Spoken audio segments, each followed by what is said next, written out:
रीवा के चिमला में जो यूनिटी मॉल आ रहा है, इसके विरोध में यहाँ के लोकल्स जो है वो विरोध कर रहे हैं। वो क्यों विरोध कर रहे हैं, क्या उनका मतलब कहना है, ये जानने के लिए आज हमारे साथ है अजय कोलकर जी कि वो यहाँ के लोकल है और आरजेपी पार्टी के लीडर भी।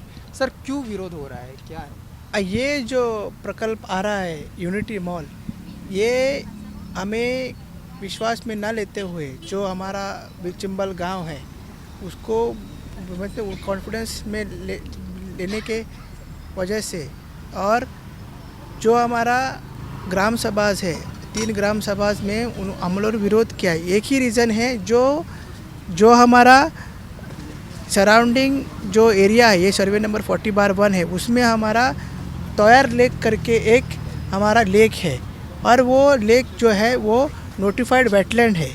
नोटिफाइड वेटलैंड करने होने के बाद उसको थोड़ा बफर जोन में मिलता है, जोन ऑफ इन्फ्लुएंस मिलता है, लेकिन वो अभी तक मार्क नहीं हुआ है, वो सिर्फ कागज़ पे ही है।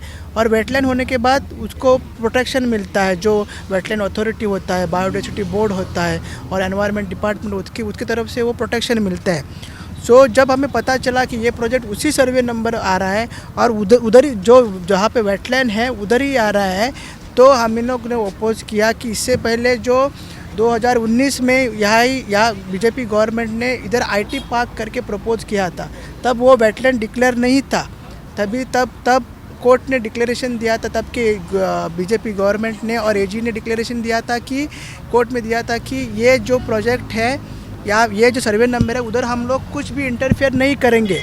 उसके बाद हम रिलैक्स रहे कि कुछ नहीं होगा। लेकिन अभी इस साल से जब से हमें पता चला कि का यूनिटी मॉल इधर आ रहा है, कि हम जो हमारे तोयर लेक वो हमारे जीवनदायिनी है, उसे हम माँ की तरह से पूछते हैं, और पूरे चिंबल गांव को वो इतनी साल से संभालती आ रही है। उसके पानी पे हम डिपेंड है, उसके जो हमारा एग्रीकल्चर फार्मिंग सब मोस्टली यहाँ पे जो लोग हैं वो ट्राइबल लोग हैं, शेड्यूल ट्राइब के लोग हैं।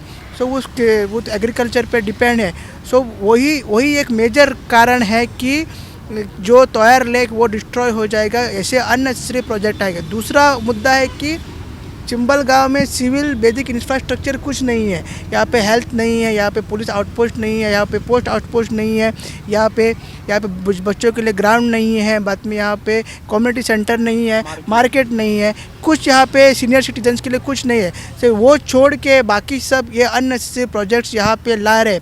यूनिटी मॉल के साथ में एक प्रशासन स्तंभ करके उसी सर्वे नंबर में और एक गवर्नमेंट प्रोजेक्ट पीपीपी मॉडल पे आ रहा है। तो ये सब कारण के लिए लोग चिंतित हैं। कितने साल से ये जो हमारी तोयर लेक है जीवनदायिनी वो हमें संभालती आ रही है। ये सब फॉरेस्ट एरिया है, यहाँ पे बहुत सारे फॉरेस्ट है, छोटे छोटे फॉरेस्ट है, उसका एक्यूमुलेट जो पानी होके वो तोयर लेक संभालती है।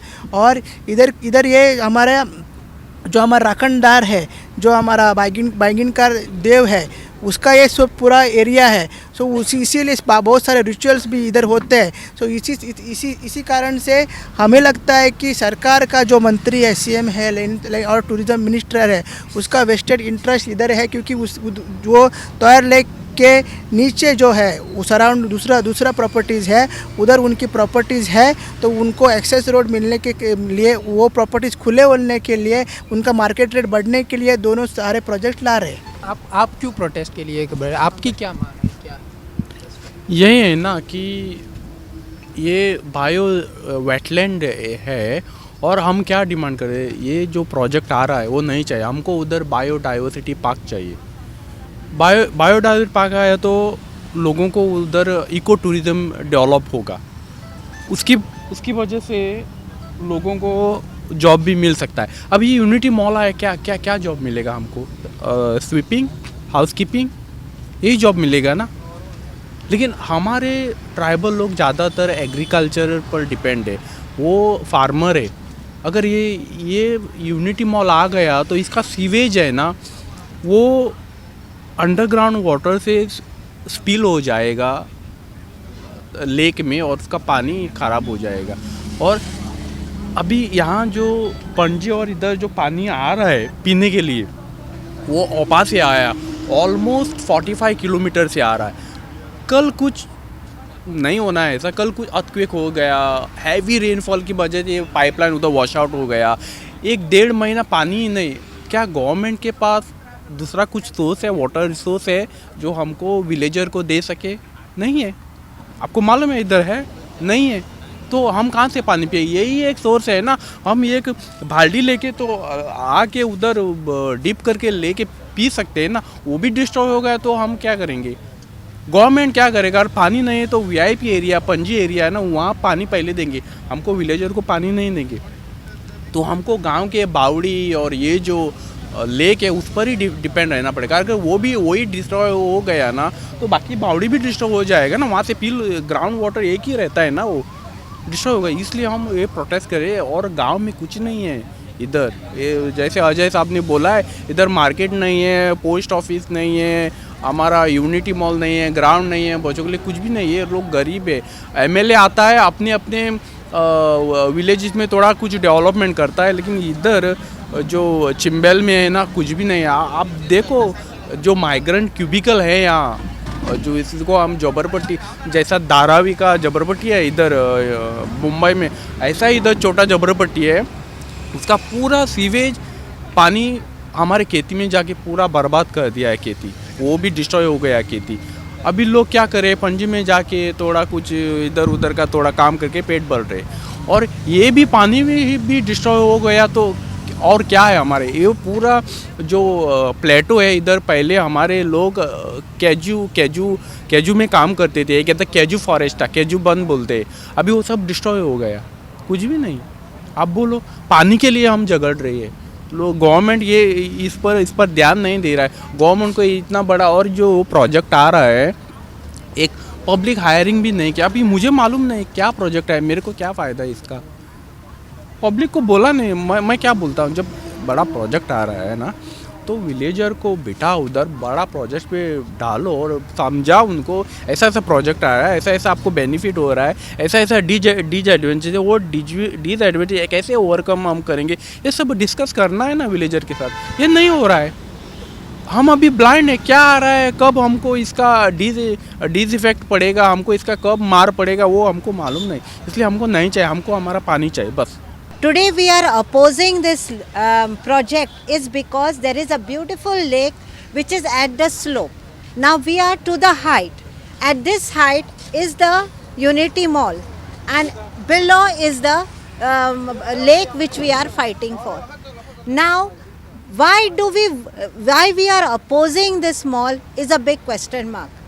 We are opposing this mall because our people of Chimbel have no basic necessities. Water is the main problem, as everyone knows that water is very scarce. And if you see to 1 kilometer from here, people are using illegal borewell water. When their houses are legalized, when they have the voting rights, when they have their all the forms 14 and everything, ownership documents, now these people are deprived from good water. Now coming to the point of why do we don't want this Unity Mall. Now the Unity Mall is coming up on the aquifers. The aquifers are the sponges. Now if these sponges are destroyed, how will the lake be filled? The water will be going down day by day. Secondly, when there is a 17-story building coming up here, on whose blessing and how this is passed, nobody knows. Now the sewage and the say foundation will go right deep, so that also will already destroy the streams of the pond. So I request the CM, I request our President, I request our Prime Minister to please come here, see the beautiful lake first. And as said, there are foreign birds coming here to migrate. There are people visiting this Toyar lake and enjoying seeing the beauty. And if you preserve this water, it will help the future generation to organize farming. This is the main occupation of these people of Chimbel. So I request, with my humble request, I request the Prime Minister, your dream is to build a Unity Mall here, Prasasan's thumb here, a BJP's thumb is already built. please just revoke all this dreams of yours, because we people need this land for our future generation. Oppose किसके लिए होता है? Oppose होता है कि हमारे सेवा के लिए, हमारे जो लोग हैं यहाँ पे, उनके लिए जो आने वाले कष्ट हैं, जो हमको उसको रोकना है। अभी हमारे जो मूल अधिकार हैं, पानी हो, हवा हो, ओके, ये सब के लिए अभी यहाँ पे क्या हो रहा है कि यहाँ पे एक लेक है, सबसे पुराना लेक है। हाँ, यहाँ से पानी हमारे गांव को आता है। अभी आप आके यहाँ पे यूनिटी मॉल लगाओगे, यूनिटी मॉल का समझते हो, इतना बड़ा प्लांट लगेगा, इतना बड़ा बिल्डिंग आएगी और उसमें लोग नहीं आएंगे। उसका लोग आएंगे कम से कम दिन में 1000 लोग आएंगे, तो 1000 लोगों का वॉशरूम, टॉयलेट जो भी होगा वो सीधा ज़मीन में नीचे चला जाएगा। और जब ज़मीन में नीचे चला जाएगा वो जाएगा कहाँ पे? वो जाएगा लेक में। वो लेक का पानी हम लोग पी सकते हैं क्या फिर? तो मतलब आप हमारा जो हवा पानी है, आप पानी यहाँ पे बंद कर रहे हो, तो ये ठीक है क्या? ये मूल अधिकार है, ये हमारा हक है कि हमको यहाँ पे साफ पानी चाहिए। और यहाँ पे गोवा में क्या होता है कि सब जगह पे यहाँ पे अभी बिल्डिंग्स आ रहे हैं, तो हमारे लिए पानी कहाँ से आएगा? एक रिज़र्व वाटर होता है, रिज़र्व वाटर आप ख़त्म करोगे तो हमको पानी कहाँ से मिलेगा? अगर हम लोग गवर्नमेंट के अगर नल पे अगर ये रहेंगे, स्टेबलाइज रहेंगे, तो हमको पानी नहीं मिलेगा, क्योंकि गोवा में पॉपुलेशन रेज हो रहा है। जब पॉपुलेशन रेज हो रहा है तो पानी कहाँ से मिलेगा? अगर आप यहाँ पे बिल्डिंग लाओगे, बिल्डिंग लाने से प्रॉब्लम क्यों? यहाँ पे सब जगह बोल रहे हैं कि यहाँ पे सब जगह बिल्डिंग है, तो सब जगह बिल्डिंग सबने डिस्ट्रॉय किया तो गवर्नमेंट भी डिस्ट्रॉय करेगी। चलो, लोगों ने यहाँ पे बेच दी अपनी ज़मीन, जिसने बेचा उसने कमाया, और जिसने बेचा वो अपना घर बनाया, ठीक है। जो घर बनाया वो ठीक है, बिल्डिंग में आएंगे तो परिवार 4 ही रहेंगे। आप यूनिटी मॉल बनाओगे, साथ में बाजू में 2 MLA का, एक सांताक्रूज MLA का, एक पोरोर MLA का प्रॉपर्टी है, उसको एक्सेस मिल जाएगा। आप ये गेम नहीं समझे, ये गेम है। बाकी जो MLAs का है, जो प्रॉपर्टी अटकी है, उसकी वजह से यहाँ पे उनको लाने के लिए ये यूनिटी मॉल लाया गया है। वरना यूनिटी मॉल जब गांव वाले मना कर रहे हैं, आप क्यों ला रहे हो? क्या वजह है? जब यूनिटी मॉल के लिए हम लोग मना कर रहे हैं, और हम लोग ये नहीं बोल रहे कि यूनिटी मॉल गोवा में नहीं चाहिए, आप कहीं भी लेके जाओ ना, वहाँ पे ज़मीन है जो बंजर है, आप वहाँ पे डालो यूनिटी मॉल, और वो भी सिटी के आसपास है, तो उसका वैल्यू बढ़ जाएगा। आपको यहाँ पे क्यों चाहिए? जिसने लाया प्रोजेक्ट ना, उसकी प्रॉपर्टी यहाँ पे अटकी है। आप गेम समझो इसको। और जो पानी प्रदूषित होगा वो किसका लॉस होगा? ये हमारा लॉस है, ये पब्लिक का लॉस है। इसमें लोग ने समझना चाहिए। यहाँ के जो चिंबलकार है, जो मेर्शीकार है, यहाँ पे ऐसा भी क्राइसिस हुई है। आसपास के जो हमारे ये है, पेंजिम सिटी है या फिर तालेगांव है या फिर मेर्शीज है, इनको पानी नहीं मिला था, तो इस लेक से पानी गया था। अगर इस लेक को अगर बंद कर देंगे, कल पानी कहाँ से पिएंगे भाई? ये मेन प्रॉब्लम है हमारा। हम इसके लिए लड़ाई लड़ रहे हैं, हम आने वाले पीढ़ी के लिए लड़ाई, हमारे आने वाले बच्चों की लड़ाई कर रहे हैं। मैं इधर की हूँ, चिंबल की हूँ, चिंबल में ही पैदा हुई थी और चिंबल में ही शादी हुई मेरी। और जब भी हम लोग छोटे थे ना, तभी हम लोग इधर पूरा जो श्रावण महीने में वो जो संडे के दिन हम लोग पूजा करते हैं ना, तभी हम लोग इधर वो फूल निकालने के लिए आते थे, पत्ते निकालने के लिए आते थे। तो हमारे जो परदादा दादा वगैरह थे, उनसे पहले वो लेक उधर ही था। उन लोगों ने वो प्रोटेस्ट मतलब सेव करके रखा था। तो अभी हमारी जिम्मेदारी है कि हम लोग जो हमारे अभी बच्चे या नेक्स्ट जनरेशन हो जाएगा, उनके लिए हम लोग प्रोटेस्ट करके रख रहे हैं। क्योंकि जो वो लेक इतना बड़ा है, तो हम लोग पूरा गोवा में भी वो पानी सप्लाई कर सकते हैं। अगर ये समझो यूनिटी मॉल इधर आ गया तो वो पूरा डिस्ट्रॉय हो जाएगा और हमारे लिए, लोगों के लिए भी इफ़ेक्ट हो जाएगा। क्योंकि इधर का पूरा जो कचरा या कुछ जब भी लैंडस्लाइड वगैरह कुछ भी हो जाएगा तो डायरेक्टली हम लोगों को इफ़ेक्ट हो जाएगा। क्योंकि ये ऐसा जो अभी जो यूनिटी मॉल का लेवल है थोड़ा ऊपर है, जो हमारे अभी विलेज है वो नीचे की तरफ है। तो इसकी वजह से जो हम लोग सब विलेजर्स इधर प्रोटेस्ट करने के लिए आ रहे हैं, क्योंकि हमको ये यूनिटी मॉल इधर नहीं चाहिए। जितना जल्दी होता है ये स्क्रैप होना मांगता है यूनिटी मॉल। अभी गोवा में हर जगह देखने जाए तो अपोज ही हो रहा है, क्योंकि ये जो बीजेपी की सरकार है, ये लोगों के लिए कम और अपने फ़ायदों के लिए ज़्यादा काम कर रही है।